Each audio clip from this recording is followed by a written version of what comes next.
The hair color that goes with everything after 60. You ever catch your reflection in a store window and think, who invited my mother to the grocery store? Yeah, been there. For years, I stuck with the same hair color I started using sometime around dial-up internet. Warm chestnut brown, with just enough red to stain every towel I own. I thought it was timeless. Turns out, it was just time-consuming and slightly orange in daylight. Welcome to Glow After 60, where we untangle the myths, habits, and hilarious missteps that come with aging, gracefully-ish. Today, we're talking about hair color, not the reinvent yourself kind, the what actually flatters you now without giving your hairdresser a second mortgage kind. We'll look at what makes certain shades work better after 60, why the same dye that once made you feel luminous might now feel a little harsh, and how to find tones that soften instead of wash out. And yes, I'll tell you the one color that somehow goes with everything, even your favorite sweatshirt from 1994. If you've ever stood in the drugstore aisle, squinting at a box and wondering if light ash beige is code for gray with regrets, you're in the right place. So let's start with the shade that tricked all of us. It looked chic at 40, but now it might be doing more harm than highlight. Part 1. The myth of just stick to what you've always used. You know how we were always told, if it ain't broke, don't fix it? Well, my old hair color didn't exactly break. It just quietly started betraying me. I used to reach for the same shade like it was an old friend. Medium golden brown, box number 42B. I knew where it sat on the shelf. I knew how it smelled. I knew it would stain the back of my neck for 3 days. Reliable, right? Except, around 62, it stopped looking warm and started looking muddy, like my head was stuck in sepia mode. Turns out, what flatters you at 40 doesn't always do you favors at 60.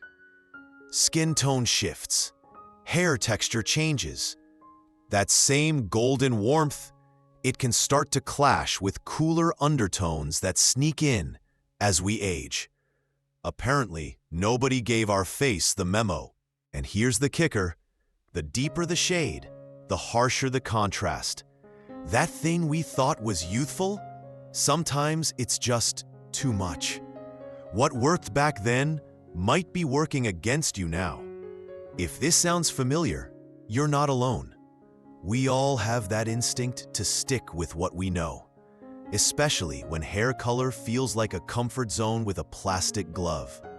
But maybe it's time to try something softer. Think lighter tones with neutral or cool undertones. They don't scream, "Look at me." They whisper, "I've got this." And no, you don't have to go full gray unless you want to. We'll talk about that option too. This is about feeling like your reflection matches the woman you are, not the one from your high school yearbook. Next up, the blonde trap that fooled so many of us into thinking we'd glow and just left us looking a little washed out. Stay tuned. This one's personal. Part 2. When going blonde turns into going invisible. Ah, blonde. The promised land. Somewhere in our 50s, many of us got the memo. Go lighter, it softens the lines. So we did, bit by bit. A few highlights here, a sandy beige there, and before we knew it, we were full-on flaxen. And for a while, it worked, or at least, we thought it did. Until one day, I looked in the mirror and thought, did I just blend into the wall? My hair, my skin, my sweater, one big beige blur, like a latte with eyes. Here's the twist. Going too blonde can backfire.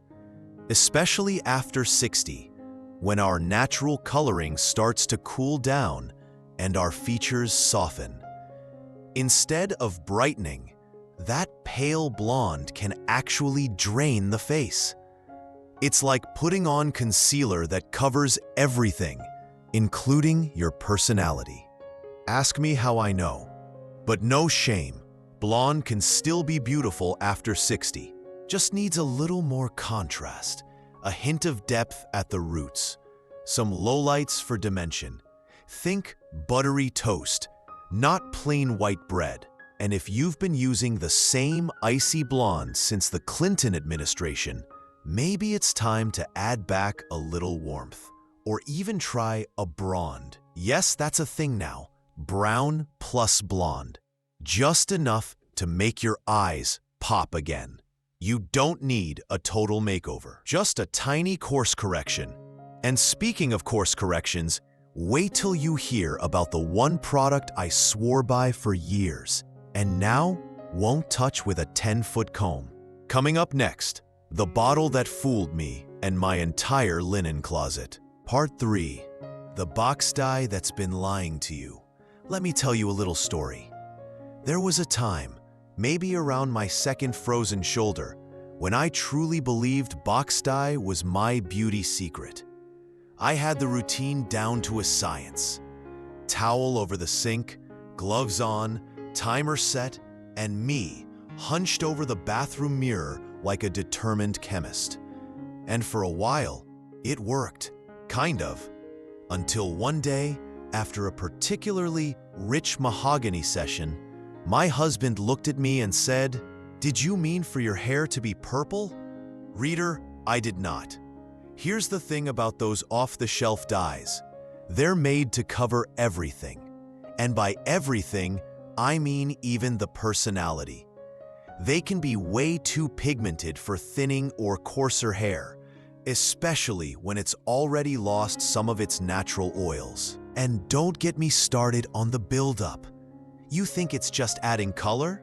Nope, it's layering on tone after tone until your ends look like they've been steeped in overcooked coffee. But you're not wrong if you've stuck with it. Familiarity is comforting. I did it for decades. We all did.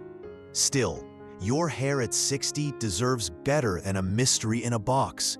It deserves color that respects your texture, your tone. And the fact that you no longer want to spend a Saturday scrubbing brown splashes off a tile grout. If you're not ready to visit a salon, even switching to a demi-permanent or gloss can make a difference. Softer, gentler, and way less oops. Next up, a sneaky little habit that starts in the shower and ends with your color fading faster than your patience during a phone menu. Let's rinse that out together. Part 4. The clean hair habit that's not helping. So let's talk about shampoo. Specifically, how often we're using it. Now, if you were raised anything like me, clean hair meant squeaky hair. You know the sound. That little rubbery chirp your strands made after a good scrub with whatever was on sale at the drugstore. Back then, I shampooed like I was washing dishes after a fish fry. Twice a week? Too risky. Every other day? Still pushing it. Daily? That's more like it. Old habits die hard. But here's the catch. After 60, your scalp isn't producing oil like it used to, which sounds like a blessing until you realize you're stripping away what little moisture is left. And don't even get me started on color. Every wash can fade that carefully chosen shade into a lovely tone I call dusty beige with hints of defeat. If you've ever looked at your shower floor and thought, was that a leaf? Oh wait, that was me shedding. You're not alone. I used to think dry shampoo was cheating. Now, I call it delegation. Try washing less, maybe twice a week, and use a sulfate-free formula that doesn't lather like a bubble bath. Your color will last longer, Your scalp will thank you. And honestly, you'll free up so much time, you might finally read that book you've been dusting since 2003. Up next, the one color tweak that makes the biggest difference. And no, it's not platinum. Trust me, this one's subtle, but mighty. Part 5. Why a softer shade can brighten everything, even your mood. Here's something no one told me in my 40s. Sometimes, just lightening your hair a little makes your whole face look awake. Not younger, not snatched, just alive. Like you slept well, drank water, and maybe did a facial, when in reality, you barely finished your coffee before 10. I learned this the hard way. I had stuck with deep brown for decades, convinced it gave me definition. What it actually gave me, post-60, was a lovely set of shadows under my eyes and a resting face that said tax season. Then one day, my stylist, bless her brave soul, suggested we try softening the tone. Not blonde, not drastic, just a shift, 1 or 2 shades lighter, more light cocoa than double espresso. And just like that, my skin looked warmer, my eyes looked clearer. I even got a compliment at the pharmacy, from a stranger, while wearing sweatpants. The sciencey reason? Lighter shades reflect more light toward the face. Less contrast means less harshness, and when your features start to soften with age, your hair can either fight that or flow with it. No pressure, of course, but if you're still clinging to that dark, dramatic hue because it's what you've always done, this might be your nudge. Try a soft mocha, a light ash brown, even a hint of warm caramel at the ends. Nothing wild, just a little glow up for your glow. And speaking of glow, next up, we're tackling the gray, embracing it, blending it, and why it's not the surrender people think it is. Spoiler, it might just be the most liberating shade of all. Part 6, the truth about going gray. It's not giving up, it's leveling up. Let's clear something up right now. Going gray is not the same as giving up. It's not a cry for help. It's not a sign that you've let yourself go. And it's definitely not the hair version of elastic waist teens. Although, let's be honest, those are also wildly underrated. Here's what it can be: freedom, simplicity, and shockingly, style. I'll admit, I resisted.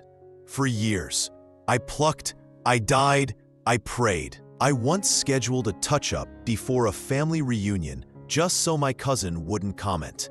She did anyway. Love you, Carol. But the turning point, it wasn't dramatic. One day, I just got tired.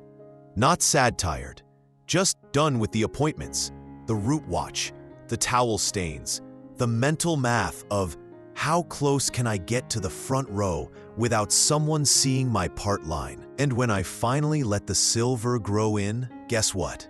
No one gasped. No one staged an intervention. In fact, I got more compliments on my natural gray than I ever did on my boxed brown. There's something quietly powerful about not hiding anymore. About saying, this is me now, and I kinda love it. Gray doesn't mean old. It means real. It means you've lived enough to earn it, and smart enough to stop fighting it if you want to.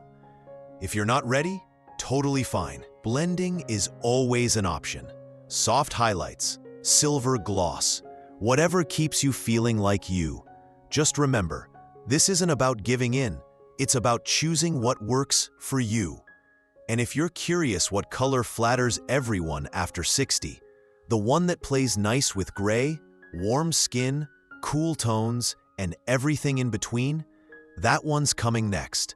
Trust me, it's more versatile than a black turtleneck. Conclusion: the color that goes with everything isn't just about hair. So what did we learn, besides the fact that my old box dye may have had a personal vendetta? That lighter shades can lift, not wash out. That gray can glow. That we don't need to cling to habits just because they've been with us longer than our first microwave. And that one magical color that goes with everything after 60, it's not a box number. It's the shade that makes you feel clear, soft, confident, like your reflection finally matches the woman you are now. Maybe that's a soft mocha. Maybe it's silver silk. Maybe it's the natural salt and pepper that's been waiting patiently under all those layers. The point is, you get to choose again. Even if it's been 30 years since you've tried something new, there's no rule that says you have to reinvent yourself. But refreshing, updating, choosing comfort and confidence, that's allowed. That's wise. And if you're still not sure where to start small. A little tone change, a conversation with your stylist, or even just permission to stop apologizing for not being 40 anymore. Because honestly, life after 60 isn't about turning back time. It's about showing up, softer, smarter, and still full of surprises. Let us know in the comments, what's one hair color moment you thought was a good idea, but now makes you laugh? And if you're walking out of this video with just one takeaway, let it be this: you don't need to chase youth. You just need to follow what feels right now. Thanks for watching Glow After 60. See you next time, with less brass, more sass.